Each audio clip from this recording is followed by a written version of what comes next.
என் இனிய தோழர்களே, வணக்கம்.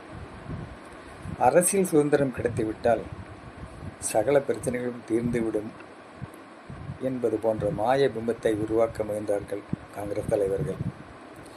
பெரியாரோ நிலவிய சமூக அநீதிகளுக்கு ஆங்கிலேய ஆட்சியா காரணம் அல்லது பிராமணிய ஆதிக்கமா காரணம் என்று விஷயத்தை பளிச்சென்று முன்வைத்தார். அரசியல் சுதந்திரம் வருவதாலேயே சமூக சுதந்திரம் வந்துவிடாது என்றார். சொல்லப்போனால் சமூக அடிமைத்தனம் அதிகமாகலாம் என்று பயந்தார். வைதிகவாதிகள் காங்கிரஸ் தலைவர்கள் என்ற பெயரில் ஆட்சி கட்டிலில் அமர்ந்தால் பஞ்சமர்கள் சூத்திரர்கள் நிலை இன்னும் மோசமாகும் என்று நினைத்தார். வெள்ளைக்காரர்களை கப்பலில் ஏற்றி வீட்டுக்கு அனுப்பும் முன் சமூக விவகாரங்களை தீர்த்து கொள்ள வேண்டும் என்று ஆசைப்பட்டார். ஆகவே தொடர்ந்து தீண்டாமை பிரச்சனையை கிளப்பி அந்த மாகாண காங்கிரஸ் தலைவர்களை சங்கடத்திலும் ஆழ்த்தினார்.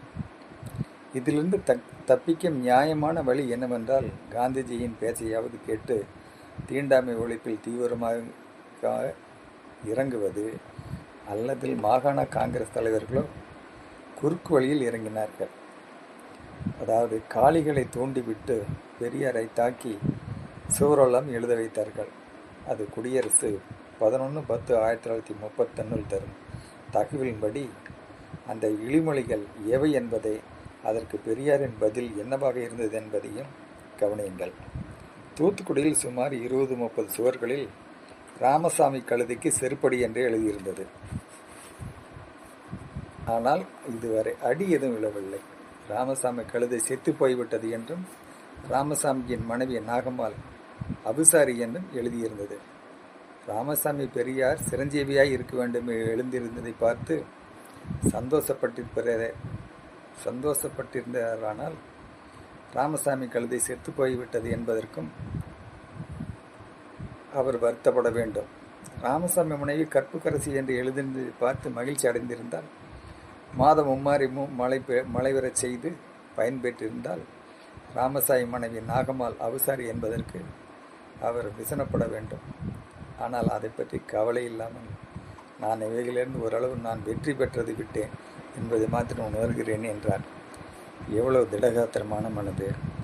தலித்தியம் பேசிய ஒரே பாவத்திற்காக இவருக்கும், இவரை மணந்த ஒரே பாவத்திற்காக இவரது மனையாளுக்கும் இத்தகைய நாசகார வாசமொழிகள். இதை எடுத்துக்கொண்ட விதத்தை நோக்குங்கள். பற்றற்ற மனநிலை. புகழ் செய்ய இகழ் செய்ய ஒன்றே போல் பாவிக்கிற தாமரை இலை தண்ணீர் யோக நிலை பற்றி வைதிகருக்கு பிரமாதமாக பேசுவார்கள்.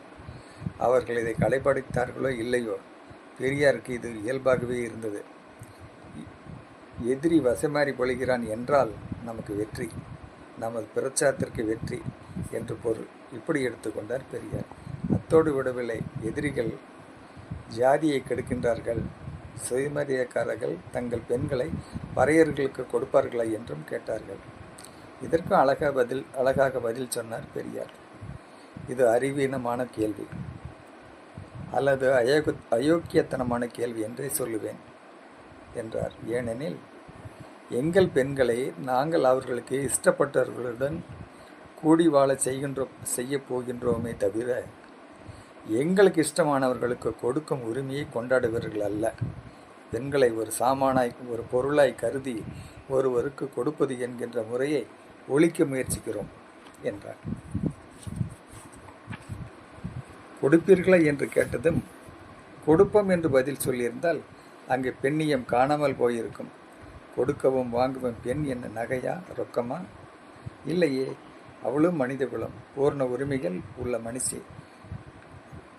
பெண்ணொருத்தி பஞ்சமகுல ஆணை விரும்பினால் அவர்களை கூடி வாழ செய்ய போகின்றோம். இப்படி கச்சிதமாக பதில் கூறி தலித்தியமும் பெண்ணியமும் கைவிளக்க செய்தார் பெரியார். பெரியார் மீது இப்படியெல்லாம் விழிமொழிகளை வீசியவர்கள் வைதிக பிராமணர்கள் மட்டுமல்ல, பிராமணர் அல்லாதாரும் இதை பற்றி பெரியாரை வெளிப்படுத்தி இருக்கிறார்.